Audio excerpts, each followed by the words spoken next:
शैतानुर्रजीम बिस्मिल्लाहिर्रहमानिर्रहीम। आपका मेज़बान सरदार ताहिर महमूद आपकी खिदमत में एक बार फिर हाज़िर हूँ। आज मैं मौजूद हूँ तहसील वज़ीराबाद के नवाही कस्बे जोड़ा में, जहाँ पे एक उम्मीदवार हैं जो आज़ाद हैसियत से इलेक्शन में इस बार हिस्सा ले रहे हैं और उन्होंने इलेक्शन लड़ने का क्यों फ़ैसला किया, वो भी आज़ाद हैसियत से, और किसी जमात का टिकट क्यों नहीं लिया। और उनके मरकज़ी दफ्तर में इस वक्त मैं मौजूद हूँ और राना राशिद लतीफ़ साहब जो मेरे साथ मौजूद हैं, उनसे इन तमाम सवालों का जवाब लूँगा और साथ उनका बेसिक मंशूर क्या है, किस मंशूर के तहत वो इलेक्शन लड़ रहे हैं।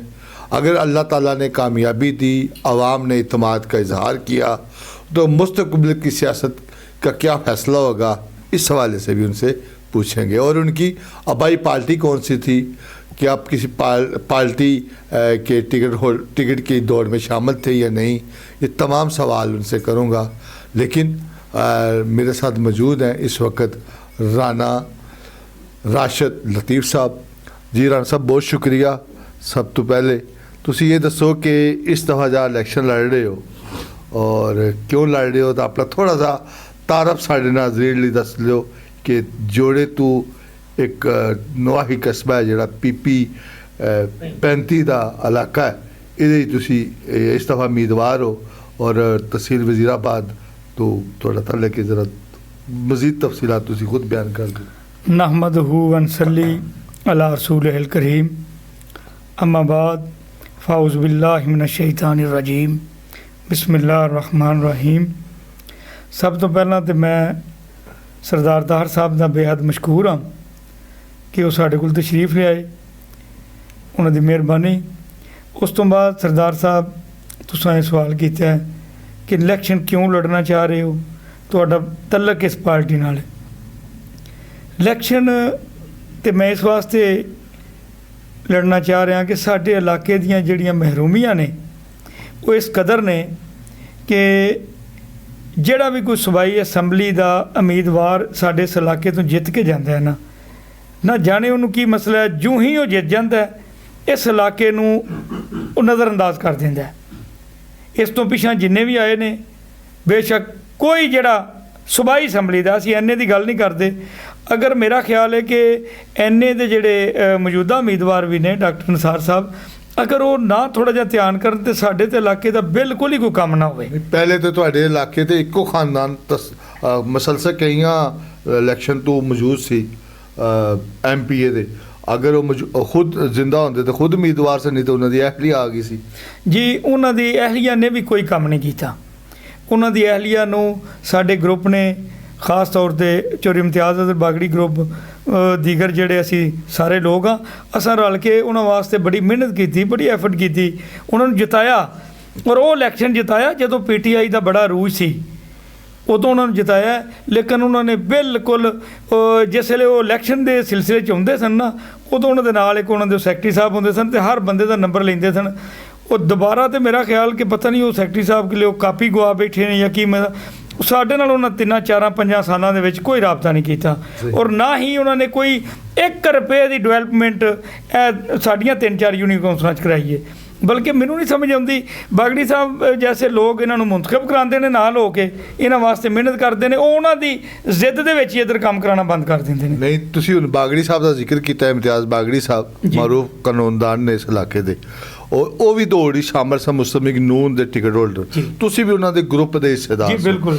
अज तुसीं उन्होंने वो खुद दस्तबरदार हो गए, टिकट नहीं मिलिया, अज तुसीं उन्होंने खिलाफ पैनल से खलो गए हो आज़ाद उम्मीदवार, क्या उन्हीं की वजह उन्होंने पैनल के असी बिल्कुल खिलाफ नहीं खलोते। सूरत हाल है कि बागड़ी साहब नाल जिहड़ा धरोह होया ना, उहदा साडे मेरा ख्याल मैं तो ये कहांगा पूरी तहसील वज़ीराबाद नूं दुख है।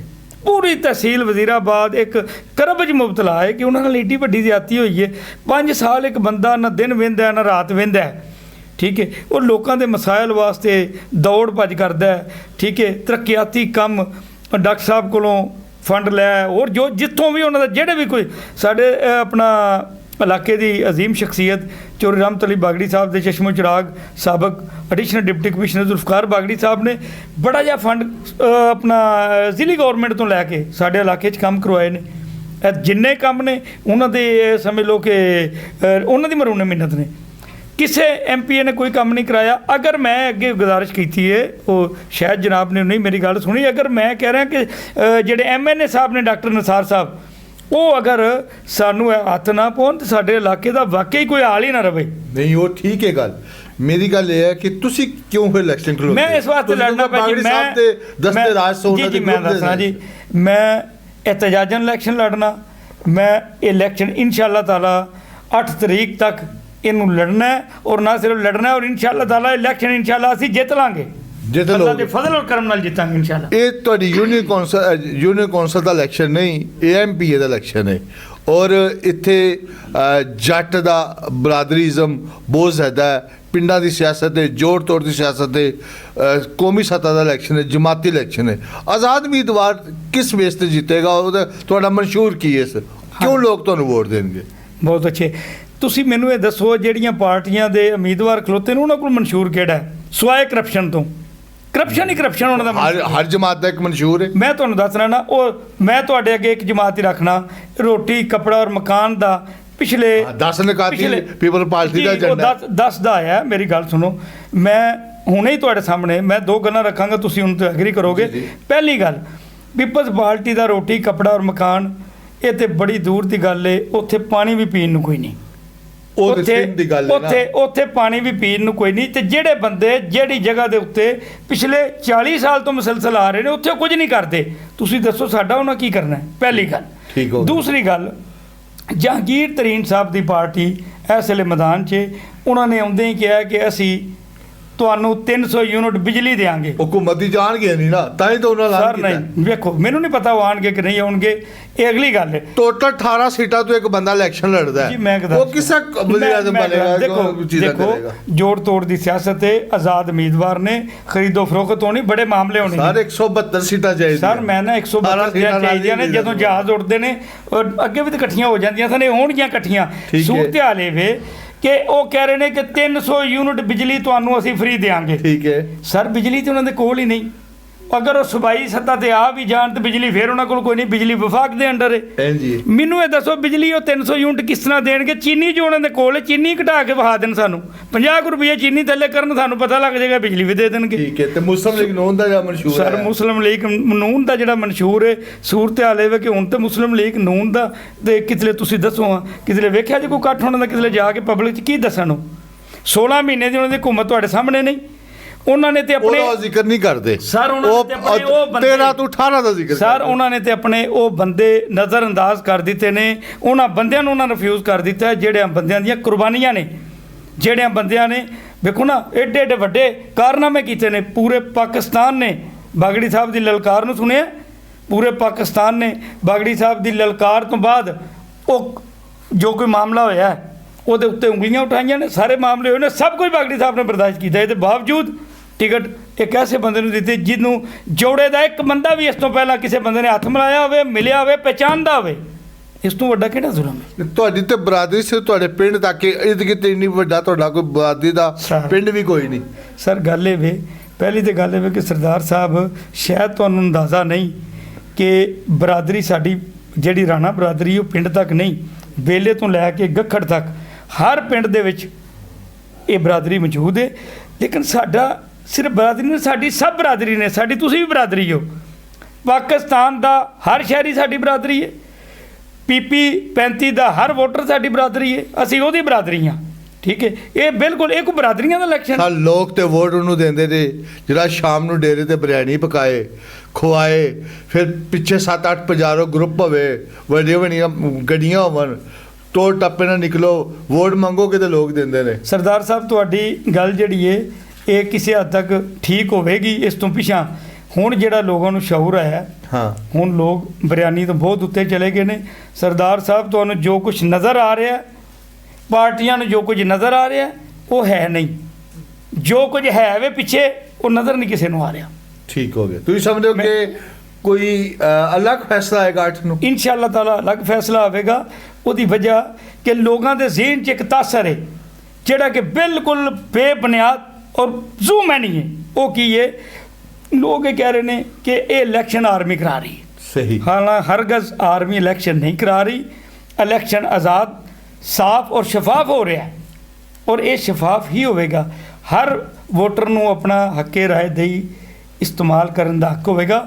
ਔਰ ਅਸੀਂ ਬੜੇ ਖੁਸ਼ਕਿਸਮਤ ਹਾਂ ਕਿ ਸਾਡੇ ਜਿਹੜੇ ਇਸ ਵੇਲੇ ਜਿਹੜੇ ਇਹ ਸਮਝ ਲਓ ਕਿ ਰਿਟਰਨਿੰਗ ਅਫਸਰ ਜਿਨ੍ਹਾਂ ਨੂੰ ਬਣਾਇਆ ਗਿਆ ਹੈ, ਕੈਪਟਨ ਤਹਿਸੀਨ ਸਾਹਿਬ ਰੈਵਨਿਊ ਅਫੀਸਰ ਨੇ ਜਿਨ੍ਹਾਂ ਨੂੰ ਮੁੰਤਖਬ ਕੀਤਾ ਹੈ, ਅਸੀਂ ਇਹ ਸਮਝਦੇ ਹਾਂ ਕਿ ਮੈਂ ਨਹੀਂ ਸਮਝਦਾ ਕਿ ਉਹਨਾਂ 'ਤੇ ਕੋਈ ਪ੍ਰੈਸ਼ਰ ਅਸਰਅੰਦਾਜ਼ ਹੋਵੇ ਜਾਂ ਉਹ ਕਿਸੇ ਪ੍ਰੈਸ਼ਰ ਦੇ ਇਵਜ਼ ਇੱਕ ਨੁਕਤਾ ਵੀ ਕਿਤੇ ਲਾਉਣ, ਹਰਗਜ਼ ਨਹੀਂ ਲਾਉਣਗੇ। ਔਰ ਇਨਸ਼ਾਅੱਲਾ ਤਾਲਾ ਜੋ ਕਿਸੇ ਬੰਦੇ ਦਾ ਮਿਆਰ ਹੋਵੇਗਾ, ਜੋ ਕੋ ਲੈ ਕੇ ਆਵੇਗਾ, ਉਹ ਇਨਸ਼ਾਅੱਲਾ ਤਾਲਾ ਉਸੇ ਵੇਲੇ ਉਹਦੇ ਮੁਤਾਬਕ ਹੀ ਅਨਾਉਂਸ ਹੋਵੇਗਾ। ਸਹੀ। ਤੁਸੀਂ ਆਜ਼ਾਦ ਉਮੀਦਵਾਰ ਦੀ ਰਸੀਅਤ ਨਾਲ ਇਲੈਕਸ਼ਨ ਲੜ ਰਹੇ ਹੋ, ਹੁੱਕਾ ਤੁਹਾਡਾ ਇੰਤਖਾਬੀ ਨਿਸ਼ਾਨ ਹੈ ਜੀ। ਕਿ ਉਹਨਾਂ ਪਾਰਟੀਆਂ ਕੋਲ ਤੇ ਮਨਸ਼ੂਰ ਕੋਈ ਨਹੀਂ, ਤੁਹਾਡਾ ਕੀ ਮਨਸ਼ੂਰ ਹੋਏਗਾ ਜਿੱਤਣ ਤੋਂ ਬਾਅਦ? ਤੁਸੀਂ ਕਿਹੜੀ ਮਨਸ਼ੂਰ ਦੇ ਨਾਲ ਹਕੂਮਤ ਦੀ ਸ਼ਾਮਲ ਹੋਵੋਗੇ? ਕਿਸ ਤਰ੍ਹਾਂ ਲੋਕਾਂ ਨੂੰ ਫੰਡ ਦਿਓਗੇ? ਕਿਸ ਤਰ੍ਹਾਂ ਲੋਕਾਂ ਦੇ ਮਸਾਇਲ ਹੱਲ ਕਰੋਗੇ? ਉਹ ਤੁਹਾਡੇ ਕੋਲ ਕੀ ਗਿੱਦੜ ਸਿੰਘੀ ਲੋਕਾਂ ਲਈ, ਉਹ ਸਮਝਾਓ ਸਾਨੂੰ ਜ਼ਰਾ। ਬਿਲਕੁਲ ਠੀਕ ਹੋ ਗਿਆ ਸਰਦਾਰ ਸਾਹਿਬ। ਅਸੀਂ ਇਨਸ਼ਾਅੱਲਾ ਤਾਲਾ ਅੱਲਾ ਦੀ ਜ਼ਾਤ ਸਾਨੂੰ ਇਨਸ਼ਾਅੱਲਾ ਕਾਮਯਾਬ ਕਰੇਗੀ ਔਰ ਅਸੀਂ ਕਾਮਯਾਬ ਹੋ ਕੇ ਆਪਣੇ ਲੋਕਾਂ ਦੇ ਵਿੱਚ ਰਵਾਂਗੇ। ਅਸੀਂ ਲੋਕਾਂ ਦੇ ਕੰਮ ਕਰਾਂਗੇ। ਜਿਹੜੀ ਮਹਿਰੂਮੀਆਂ ਨੇ ਤਾਲੀਮ ਦੀ, ਜਿਹੜੀਆਂ ਮਹਿਰੂਮੀਆਂ ਨੇ ਸਿਹਤ ਦੇ ਮੁਤਲਕ, ਉਹ ਸਾਰੀਆਂ ਨੂੰ ਇਨਸ਼ਾਅੱਲਾ ਤਾਲਾ ਦੂਰ ਕਰਾਂਗੇ। ਸਰਦਾਰ ਸਾਹਿਬ ਸਾਡੀ ਤੇ ਬਦਕਿਸਮਤੀ ਇਹ ਵੇ ਕਿ ਇਹ ਸਾਡੇ ਜਿੰਨੇ ਅਦਾਰੇ ਬਣੇ ਨੇ ਨਾ, ਇਹ ਸਾਡੇ ਇਲਾਕੇ ਦੀ ਅਜ਼ੀਮ ਸ਼ਖਸੀਅਤ ਮਰਹੂਮ ਚੌਧਰੀ ਰਹਿਮਤ ਅਲੀ ਬਾਗੜੀ ਸਾਹਿਬ ਦੇ ਦੌਰ ਦੇ ਨੇ। ਠੀਕ ਹੋ ਗਿਆ। ਉਹਨਾਂ ਤੋਂ ਬਾਅਦ ਬਿਲਕੁਲ ਸਾਡੇ ਇਲਾਕੇ 'ਚ ਕੋਈ ਐਸੀ ਡਿਵੈਲਪਮੈਂਟ ਨਹੀਂ ਹੋਈ, ਬਿਲਕੁਲ ਠੀਕ ਹੈ। ਬਲਕਿ ਜਿਹੜੀਆਂ ਬਿਲਡਿੰਗਾਂ, ਜਿਹੜੇ ਅਦਾਰੇ ਉਹਨਾਂ ਬਣਵਾਏ ਨੇ, ਉਹ ਹੁਣ ਡਿੱਗਦੇ ਨੇ ਪਏ, ਕਿਰ ਕੇ ਥੱਲੇ ਡਿੱਗਦੇ ਨੇ ਪਏ। ਪਿਛਲੇ 1.5 ਮਹੀਨੇ ਤੋਂ BHU ਸੈਂਟਰ ਜੋੜੇ ਦੀ ਬਿਜਲੀ ਮੁਨਕਤਾ ਹੋਈ ਹੈ। ਤੁਸੀਂ ਅੰਦਾਜ਼ਾ ਕਰੋ ਕਿ ਇੱਕ BHU ਸੈਂਟਰ ਗਵਰਨਮੈਂਟ ਉਹਨੂੰ 24 ਘੰਟੇ ਵਾਸਤੇ ਚਲਾ ਰਹੀ ਹੈ, ਉਹਨੂੰ ਫੰਡ ਦੇ ਰਹੀ ਹੈ, ਉਹਦਾ ਮੀਟਰ ਹੀ ਕੋਈ ਨਹੀਂ, ਉਹਦਾ ਮੀਟਰ ਵਾਪਟਾ ਕੱਟ ਕੇ ਲੈ ਗਈ ਹੈ। ਇਹ ਪੋਜੀਸ਼ਨ ਹੈ ਸਾਡੀ ਇਸ ਵੇਲੇ। ਤੇ ਸਰ ਤੁਸੀਂ ਇਹ ਮੈਨੂੰ ਦੱਸੋ, ਜਦੋਂ ਇਹ ਪੋਜੀਸ਼ਨ ਹੋਏਗੀ, ਕਿਆ ਮੇਰੇ ਤੁਹਾਡੇ ਵਰਗੇ ਬੰਦੇ ਦਾ ਦਿਲ ਨਹੀਂ ਦੁਖੇਗਾ ਕਿ ਮੈਂ ਅੱਗੇ ਆਵਾਂ ਆਪਣੇ ਇਹਨਾਂ ਲੋਕਾਂ ਤੋਂ ਜਿਹੜੇ ਮੇਰਾ ਮਤਲਬ ਤਕਲੀਫ 'ਚ ਨੇ, ਇਹਨਾਂ ਵਾਸਤੇ ਆਸਾਨੀਆਂ ਪੈਦਾ ਕਰਾਂ। ਇਹ ਹੀ ਮੇਰਾ ਮਨਸ਼ੂਰ ਹੈ ਕਿ ਮੈਂ ਇਨਸ਼ਾਅੱਲਾ ਤਾਲਾ ਅਵਾਮੀ ਬੰਦਾ, ਆਪਣੇ ਜਿਹੜੇ ਦੋਸਤ ਅਹਿਬਾਬ ਵੋਟਰ, ਇਹਨਾਂ ਦੇ ਵਿੱਚ ਰਵਾਂਗੇ ਔਰ ਇਹਨਾਂ ਦੇ ਜੋ ਮਾਮਲੇ ਨੇ ਅਸੀਂ ਇਹਨਾਂ ਨੂੰ ਕਰੀਬ ਤੋਂ ਸਮਝਦੇ ਹਾਂ। ਸਰ 2008 ਤੋਂ ਮੁਸਲਸਲ ਇੱਕ ਹੀ ਖਾਨਦਾਨ MNA ਹੋਵੇ ਜਾਂ PP ਦਾ, ਇੱਕ ਹੀ ਖਾਨਦਾਨ ਤੁਹਾਡੇ ਉੱਤੇ ਮਸਲਤ ਰਿਹਾ, ਠੀਕ ਹੈ। ਉਹ ਬੇਸ਼ੱਕ ਮੁਖਤਲਿਫ ਸ਼ਕਲਾਂ ਬਦਲ ਕੇ ਖਾਨਦਾਨ ਇੱਕ ਹੀ ਰਿਹਾ, ਠੀਕ ਹੈ। ਔਰ ਸਿਰਫ ਗੱਖੜ ਮੰਡੀ ਹੋਵੇ ਜਾਂ ਵਜ਼ੀਰਾਬਾਦ, ਉਸ ਤੋਂ ਇਲਾਵਾ ਤੁਹਾਡੇ ਇਰਦ ਗਿਰਦ ਕੋਈ ਵੀ ਬੜਾ ਇੱਕ ਤਹਿਸੀਲ ਹੈਡਕੁਆਟਰ ਹੈ ਤੁਹਾਡੇ ਕੋਲ ਸੀ ਪਹਿਲੇ, ਜਿਹੜਾ ਹੁਣ ਜ਼ਿਲ੍ਹਾ ਬਣ ਗਿਆ, ਹਸਪਤਾਲ ਨਾ, ਉੱਥੇ 2 ਕਾਲਜ ਨੇ ਮੁਖਤਲਿਫ, ਇੱਥੇ ਇਰਦ ਗਿਰਦ ਜਿਹੜੇ ਬੇਸ਼ੁਮਾਰ ਦੇਹਾਤ ਨੇ, ਕੋਈ ਤੁਹਾਡੇ ਕੋਲ ਇੰਟਰ ਕਾਲਜ ਤੱਕ ਨਹੀਂ ਹੋਇਆ, ਨਾ ਕੋਈ ਅੱਛਾ ਹਸਪੀਟਲ ਹੋਇਆ। ਇਹ ਸਮਝ ਲਓ ਕਿ ਇੱਕੋ ਜਮਾਤ ਦੇ ਲੋਕ ਸਨ। ਇਹਨਾਂ ਦੀ ਨਾਹਲੀ ਨਲਾਇਕੀ ਤੁਹਾਡੇ ਜੈਸੇ ਦੋਸਤਾਂ ਨੂੰ ਅੱਗੇ ਆਉਣ ਦਾ ਮੌਕਾ ਫਰਾਹਮ ਕੀਤਾ ਕਿ ਤੁਸੀਂ ਇਲੈਕਸ਼ਨ ਵਿੱਚ ਆਓ। ਸੂਰਤ ਹਾਲ ਹੈ ਵੀ ਜੀ, ਇਹਦੇ ਵਿੱਚ ਕੁਝ ਸਾਡੀ ਲੋਕਾਂ ਦੀ ਵੀ ਕਮਜ਼ੋਰੀਆਂ ਨੇ।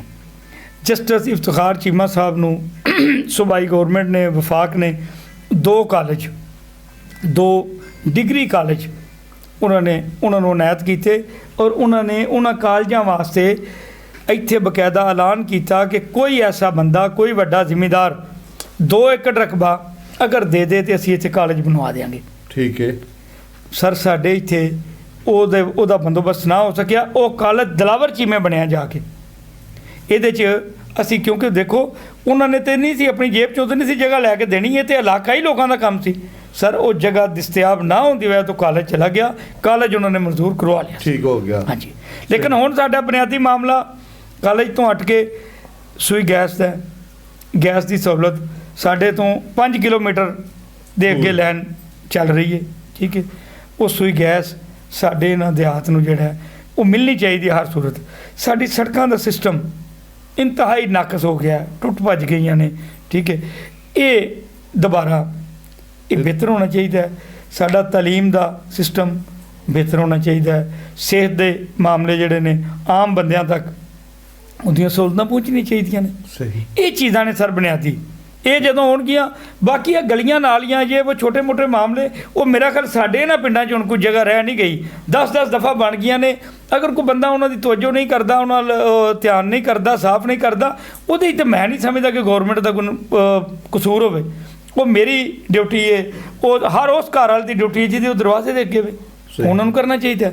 ਬਾਕੀ ਇਹ ਬੁਨਿਆਦੀ ਚੀਜ਼ਾਂ ਜਿਹੜੀਆਂ ਨੇ ਇਹਦੇ 'ਚ तलीम, सेहत, गैस दीगर ये ने, ये ज़रूर होनी चाहिए। अच्छा, एक सवाल है कि इस वक्त हम तक देख रहे हैं सारे इलाके कि सिर्फ एक जमात का इलेक्शन है, बाकी कोई दूसरी जमात उस तरह की कंपेन करती हुई नज़र नहीं आ रही, या आज़ाद उम्मीदवार ने कुछ इलेक्शन लड़ते नज़र आ रहे।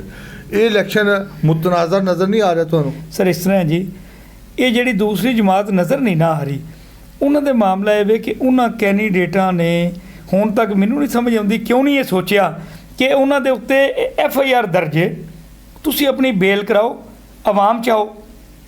ਸਰ ਉਹਨਾਂ ਨੇ ਕੀ ਕੀਤਾ, ਕਾਗਜ਼ ਜਮ੍ਹਾਂ ਕਰਾਏ ਨੇ ਤੇ ਫਿਰ ਪਿੱਛੇ ਕਿਤੇ ਛੁਪ ਗਏ ਨੇ। ਜੋ ਹੀ ਉਹ ਬਾਹਰ ਨਿਕਲੇ ਨੇ ਤੇ ਪੁਲਿਸ ਨੇ ਅਰੈਸਟ ਕਰ ਲਿਆ। ਨਜ਼ਰ ਕੌਣ ਆਵੇ ਮੈਨੂੰ ਦੱਸੋ? ਉਹ ਇਹਦਾ ਵੀ ਕਹਿ ਰਹੇ ਨੇ ਕਿ ਜੀ ਉਹ ਸਾਨੂੰ ਚੁੱਕ ਲਿਆ। ਬਈ ਤੁਸੀਂ ਅਗਰ ਤੁਸੀਂ ਬੇਲ ਕਰਾਈ ਹੋਵੇ, ਤੁਸੀਂ ਬੇਲ ਕਰਾ ਕੇ ਆਏ ਹੋ, ਤੁਹਾਡੀ ਬੇਲ ਮਨਜ਼ੂਰ ਹੋ ਚੁੱਕੀ ਹੋਵੇ, ਅਦਾਲਤ ਦਾ ਤੁਹਾਡੇ ਕੋਲ ਆਰਡਰ ਹੋਵੇ, ਤੁਹਾਨੂੰ ਕਿਉਂ ਕੋਈ ਚੁੱਕਦਾ? ਇਹ ਬਿਲਕੁਲ ਐਸੀ ਗੱਲ ਨਹੀਂ। ਹਰ ਆਪਣਾ ਸਾਰੀਆਂ ਪਾਰਟੀਆਂ ਦੇ ਲੋਕ ਸ਼ਹਿਰ 'ਚ ਅੱਗੇ ਪਿੱਛੇ ਮੌਜੂਦ ਨੇ। ਉਹ ਤੁਹਾਡੇ ਨਾਲ ਉਹਨਾਂ ਦੀ ਮੁਲਾਕਾਤ ਅਗਰ ਨਹੀਂ ਹੋਈ ਤੇ ਉਹ ਮੈਂ ਨਹੀਂ ਕਹਿ ਸਕਦਾ ਕਿਉਂ ਨਹੀਂ ਹੋਈ। ਅਲਬੱਤਾ ਹਰ ਬੰਦਾ ਆਪਣੀ ਜਗ੍ਹਾ ਤੇ ਵਰਕ ਕਰ ਰਿਹਾ। ਮੈਂ ਬੇਲੇ ਤੋਂ ਸ਼ੁਰੂ ਹੋ ਕੇ ਗੱਖੜ ਤੱਕ ਰੋਜ਼ਾਨਾ ਕਰ ਰਿਹਾ ਵਰਕ। ਸਹੀ, ਠੀਕ ਹੈ ਜੀ। ਤੁਹਾਨੂੰ ਕੋਈ ਰੁਕਾਵਟ ਨਹੀਂ ਜੀ? ਕੋਈ ਰੁਕਾਵਟ ਨਹੀਂ ਸਰ, ਕੋਈ ਰੁਕਾਵਟ ਕਿਸੇ ਨੂੰ ਵੀ ਨਹੀਂ, ਬਿਲਕੁਲ ਕੋਈ ਰੁਕਾਵਟ ਕੋਈ ਨਹੀਂ। ਨਾ ਕਿਸੇ ਨੂਨ ਲੀਗ ਵਾਲੇ ਨੂੰ, ਨਾ ਕਿਸੇ ਇਸਤਕਾਮੇ ਪਾਕਿਸਤਾਨ ਨੂੰ, ਨਾ ਕਿਸੇ ਆਜ਼ਾਦ ਉਮੀਦਵਾਰ ਨੂੰ, ਨਾ ਕਿਸੇ PTI ਨੂੰ, ਕੋਈ ਰੁਕਾਵਟ ਨਹੀਂ, ਕੋਈ ਰੁਕਾਵਟ ਨਹੀਂ, ਬਿਲਕੁਲ ਕੋਈ ਰੁਕਾਵਟ। ਅੱਛਾ, ਔਰ ਆਖਰੀ ਸਵਾਲ, 8 ਫਰਵਰੀ ਨੂੰ ਕੀ ਸਮਝਦੇ ਹੋ ਕਿ ਹੁੱਕਾ ਇਸ ਇਲਾਕੇ 'ਚ ਕੋਈ ਤਬਦੀਲੀ ਦੀ ਅਲਾਮਤ ਸਾਬਤ ਹੋਏਗਾ? ਕਿ ਹੁੱਕੇ ਦੇ ਨਿਸ਼ਾਨ ਦੇ ਲੋਕ ਵੋਟ ਪਾਣਗੇ, ਜਾਂ ਸ਼ੇਰ ਦਹਾੜੇਗਾ ਜਾਂ ਤੀਰ ਦਹਾੜੇਗਾ ਚਲੇਗਾ? ਸਰ ਸਾਡਾ ਕਲਚਰ ਜਿਹੜਾ ਹੈ ਪੰਜਾਬ ਦਾ, ਉਹ ਹੁੱਕੇ ਤੋਂ ਸ਼ੁਰੂ ਹੋ ਕੇ ਹੁੱਕੇ 'ਤੇ ਹੀ ਖਤਮ ਹੁੰਦਾ ਹੈ। ਛੋਟੇ ਛੋਟੇ ਬੱਚੇ, ਅਸੀਂ ਵੀ ਜਦੋਂ ਛੋਟੇ ਸਾਂ ਘਰ 'ਚ ਹੁੱਕਾ ਹੀ ਵਹਿੰਦੇ ਆਏ ਹਾਂ, ਅਤੇ ਬਜ਼ੁਰਗ ਹੋਣ ਤੱਕ ਡਾਕਟਰ ਮਨਾ ਵੀ ਕਰਦੇ ਤੇ ਸਾਡਾ ਇੱਥੇ ਕਲਚਰ ਇੰਝ ਦਾ, ਤੇ ਉਹ ਉਦੋਂ ਵੀ ਆਉਂਦੇ ਨੇ ਕਿ ਮੈਨੂੰ 1-2 ਵਾਰੀ ਲਵਾ। ਠੀਕ ਹੈ, ਠੀਕ ਹੈ। ਇਹ ਇਨਸ਼ਾਅੱਲਾ ਤਾਲਾ ਇੱਕ ਨਿਸ਼ਾਨ ਹੀ ਐਸਾ ਹੈ, ਅਵਾਮੀ ਨਿਸ਼ਾਨ ਹੈ, ਇਹ ਭੁੱਲਣ ਵਾਲਾ ਹੈ ਹੀ ਨਹੀਂ ਸਰਦਾਰ ਸਾਹਿਬ। ਇਹਨੂੰ ਕੋਈ ਕਿਸ ਤਰ੍ਹਾਂ ਭੁੱਲੇਗਾ? ਤੁਹਾਡੀ ਦੁਆ ਨਾਲ ਇਨਸ਼ਾਅੱਲਾ ਤਾਲਾ 8 ਤਰੀਕ ਵਾਲੇ ਦਿਨ ਹਰ ਉਹ ਬੰਦਾ ਜਿਹੜਾ ਅੰਦਰ ਜਾਏਗਾ ਪੋਲਿੰਗ 'ਤੇ, ਉਹਨੂੰ ਉੱਥੇ ਜਾ ਕੇ ਹੁੱਕਾ ਨਹੀਂ ਭੁੱਲਣ ਲੱਗਾ, ਸਭ ਕੁਝ ਭੁੱਲ ਸਕਦਾ। ਸਟੈਪਲਰ ਭੁੱਲ ਸਕਦਾ ਉਹ, ਕਿਉਂਕਿ ਉਹਦਾ ਸਟੈਪਲਰ ਨਾਲ ਵਾਹ ਹੀ ਨਹੀਂ। ਹੋਰ ਕੋਈ ਭੁੱਲ ਸਕਦਾ ਹੈ, ਕੋਈ ਲੈਪਟਾਪ ਭੁੱਲ ਜਾਏਗਾ, ਕੋਈ ਹੋਰ ਭੁੱਲ ਜਾ। ਹੁੱਕਾ ਇੱਕ ਐਸਾ ਨਿਸ਼ਾਨ ਇਹਨੂੰ ਨਹੀਂ ਭੁੱਲ ਸਕਦਾ, ਨਹੀਂ ਭੁੱਲ ਸਕਦਾ ਜੀ, ਨਹੀਂ ਇਨਸ਼ਾਅੱਲਾ। ਕਿ ਤੁਹਾਡੇ ਕੋਲ ਪੂਰੇ ਜਿਤਨੇ ਪੋਲਿੰਗ ਸਟੇਸ਼ਨ ਨੇ ਉਹਨਾਂ ਲਈ ਪੋਲਿੰਗ ਏਜੰਟ ਵੀ ਹੋਣਗੇ ਜਾਂ ਨਹੀਂ? ਜੀ ਅਲਹਮਦੁਲਿਲਾ, ਹਰ ਜਗ੍ਹਾ 'ਤੇ ਸਾਡੇ ਕੋਲ ਏਜੰਟ ਮੌਜੂਦ ਨੇ। ਅਸੀਂ ਪੂਰੇ ਹਲਕਾ PP ਦੀ ਪੂਰੀ ਦੀ ਪੂਰੀ ਲਿਸਟਾਂ ਆਪਣੇ ਕੋਲ ਲੈ ਆਏ ਆ। ਅਸਾਂ ਉਹਨਾਂ ਦੇ ਵਾਸਤੇ ਪੂਰਾ ਇੱਕ ਮਸਵਦਾ ਤਿਆਰ ਕਰ ਲਿਆ ਇਨਸ਼ਾਅੱਲਾ ਤਾਲਾ। ਤੁਹਾਡੇ ਹਵਾਲੇ ਨਾਲ ਅਫਵਾਹ ਹੈ ਕਿ ਹੋ ਸਕਦਾ ਤੁਸੀਂ 8 ਤਾਰੀਖ ਨੂੰ ਇਲੈਕਸ਼ਨ ਨਾ ਲੜੋ, ਤੱਕ ਉਸ ਤੋਂ ਪਹਿਲੇ ਤੁਸੀਂ ਦਸਤਬਰਦਾਰ ਹੋ। ਇਹਦੇ ਬਾਰੇ ਕੀ ਕਹੋ? ਸਰ ਵੇਖੋ, ਇਹ ਜਿਹੜੀ ਅਫਵਾਹ ਹੈ, ਅਫਵਾਹ ਜਿਹੜੀ ਹੁੰਦੀ ਹੈ ਨਾ, ਉਹਦੇ ਬਾਰੇ 'ਚ ਕੀ ਕਹਿ ਸਕਦਾ ਕੋਈ ਬੰਦਾ? ਉਹ ਹੈ ਹੀ ਜਿਹੜੀ, ਜੇ ਤੁਸੀਂ ਵੇਖੋ ਨਾ, ਤੁਹਾਡੀ ਜ਼ਬਾਨ ਤੋਂ ਜਿਹੜੀ ਲਫ਼ਜ਼ ਅਫਵਾਹ ਆ ਰਿਹਾ, ਉਹਦੇ 'ਚ ਮੈਂ ਜਵਾਬ ਕੀ ਦੇਣਾ? ਉਹ ਹੈ ਹੀ ਅਫਵਾਹ ਹੈ, ਅਫਵਾਹ ਹੀ। ਇਹ ਅਫਵਾਹ ਹੋ ਸਕਦੀ ਹੈ, ਇਹਦੇ 'ਚ ਹਕੀਕਤ ਨਹੀਂ। ਉਹਦੀ ਵਜ੍ਹਾ ਸਰ, ਮੇਰਾ ਬੈਲਟ ਪੇਪਰ ਦੇ ਉੱਤੇ 8 ਨੰਬਰ ਦੇ ਉੱਤੇ ਮੇਰਾ ਨਾਂ ਔਰ ਨਿਸ਼ਾਨ ਮੌਜੂਦ ਹੈ, ਛਪ ਗਿਆ। ਤੁਸੀਂ ਇਹ ਮੈਨੂੰ ਦੱਸੋ ਕਿ ਜਿਹੜਾ 3.5 ਲੱਖ PP35 ਦਾ ਬੈਲਟ ਪੇਪਰ ਦੇ ਉੱਤੇ ਮੇਰਾ ਨਾਂ ਔਰ ਨਿਸ਼ਾਨ ਛਪਿਆ, ਇਹਨੂੰ ਕਿਵੇਂ ਹਜ਼ਫ ਕਰਨਗੇ? ਤੁਸੀਂ ਦੱਸੋ। ਮੈਂ ਨਹੀਂ ਲੜਦਾ ਇਲੈਕਸ਼ਨ, ਤੇ ਕਿਵੇਂ ਇਹਨੂੰ ਵਿੱਚੋਂ ਕੱਢ ਦਿਓਗੇ? ਨਹੀਂ, ਉਹ ਤਾਂ ਰਵੇਗਾ, ਇਹ ਰਵੇਗਾ ਨਾ, ਇਹ ਰਵੇਗਾ। ਔਰ ਇਨਸ਼ਾਅੱਲਾ ਤਾਲਾ ਮੈਂ ਵੀ ਰਵਾਂਗਾ, ਔਰ ਇਨਸ਼ਾਅੱਲਾ ਤਾਲਾ ਅੱਲਾ ਦੇ ਫਜ਼ਲ ਔਰ ਕਰਮ ਨਾਲ ਅਸੀਂ ਦੁਬਾਰਾ ਤੁਹਾਨੂੰ 9 ਤਰੀਕ ਨੂੰ ਦਾਵਤ ਦੇਵਾਂਗੇ। ਇਸੇ ਜਗ੍ਹਾ ਦੇ ਉੱਤੇ ਤੁਸੀਂ ਇੰਟਰਵਿਊ ਕਰੋਗੇ, ਮੈਂ ਤੁਹਾਨੂੰ ਮੁਬਾਰਕਬਾਦ ਦਿਆਂਗਾ, ਯਕੀਨ ਤੁਸੀਂ ਵੀ ਮੈਨੂੰ ਦਿਓਗੇ ਇਨਸ਼ਾਅੱਲਾ। ਸਹੀ, ਸਰਪ੍ਰਾਈਜ਼ ਦਿਓਗੇ ਇਨਸ਼ਾਅੱਲਾ ਬੜਾ ਜੀ, ਇਨਸ਼ਾਅੱਲਾ। ਠੀਕ ਹੋ ਗਿਆ। ਆਖਰ ਤੇ ਹੁੱਕੇ ਦਾ ਨਿਸ਼ਾਨ ਲੋਕ ਨਾ ਭੁੱਲਣ ਜੀ, ਬਿਲਕੁਲ ਨਾ ਭੁੱਲਣ। ਤੇ ਮੈਂ ਆਖਰ ਤੇ ਤੁਹਾਡੀ ਵਸਾਤਤ ਨਾਲ ਇਹ ਹੀ ਕਹਾਂਗਾ ਕਿ ਕਸਮ ਹੈ ਆਪਣੇ ਤਾਜ਼ਾ ਲਹੂ की, कसम है अपने ताज़ा लहू की, कसम ज़िंदगी की, कसम आबरू की। घर अपना किसी को हम चलाने न देंगे, वतन पर कभी आँच आने न देंगे, पाकिस्तान जिंदाबाद, पाक फौज पाइंदाबाद। बहुत शुक्रिया जी। मेरे साथ मौजूद थे उम्मीदवार PP 35 से वज़ीराबाद से राना राशिद लतीफ़ साहब, जो आज़ाद हसीयत से इस हल्के से इलेक्शन लड़ रहे हैं।